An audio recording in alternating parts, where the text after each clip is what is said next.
That afternoon, Tom, an 8-year-old boy, was slowly riding his bicycle home after school.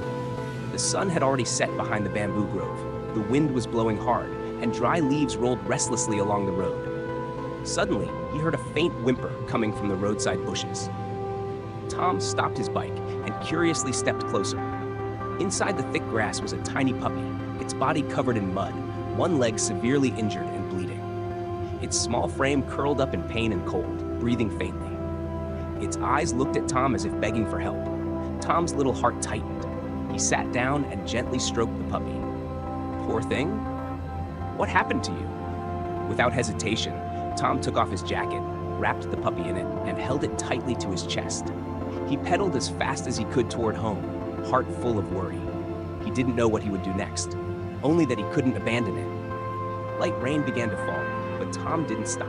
Something deep inside him urged he had to save that little dog at all costs.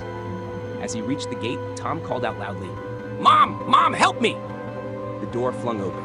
Tom's mother gasped when she saw her son soaked from the rain, shivering from the cold, holding a muddy and bloody puppy. "Oh my goodness, where did you find it, Tom?" Tom choked up. "It's hurt, Mom. I saw it curled up by the road. If we don't save it, it'll die." His mother looked into her son's pleading eyes, then looked at the puppy, whimpering weakly.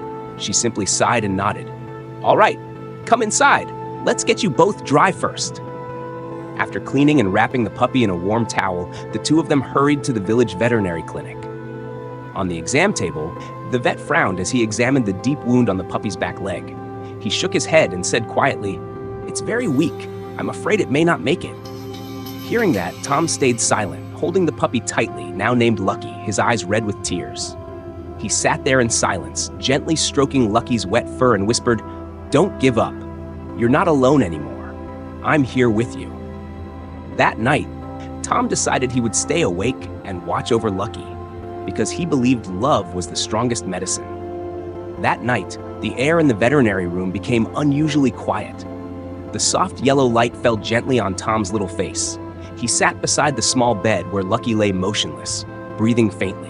The vet had left, leaving careful instructions. Tom's mother brought some porridge and a warm towel, but Tom was the one who refused to leave Lucky's side. Tom wrapped a towel around Lucky, placed one hand on the puppy's back, and with the other gently stroked its tangled fur. "Hang in there, Lucky. I'll be here with you all night."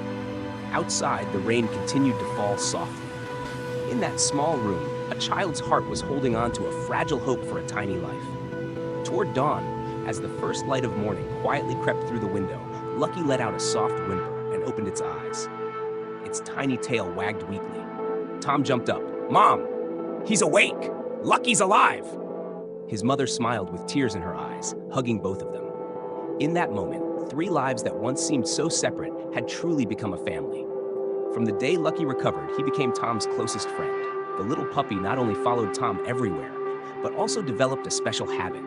Every morning, Lucky would quietly tiptoe to the bed, nudge Tom's hand, and bark softly, just like a living alarm clock. Tom sat up, giggling. "Thank you, Lucky." Tom's mother smiled gently. "Since Lucky came, I haven't had to wake Tom up in the mornings." In the afternoons, the three of them would take walks around the small village.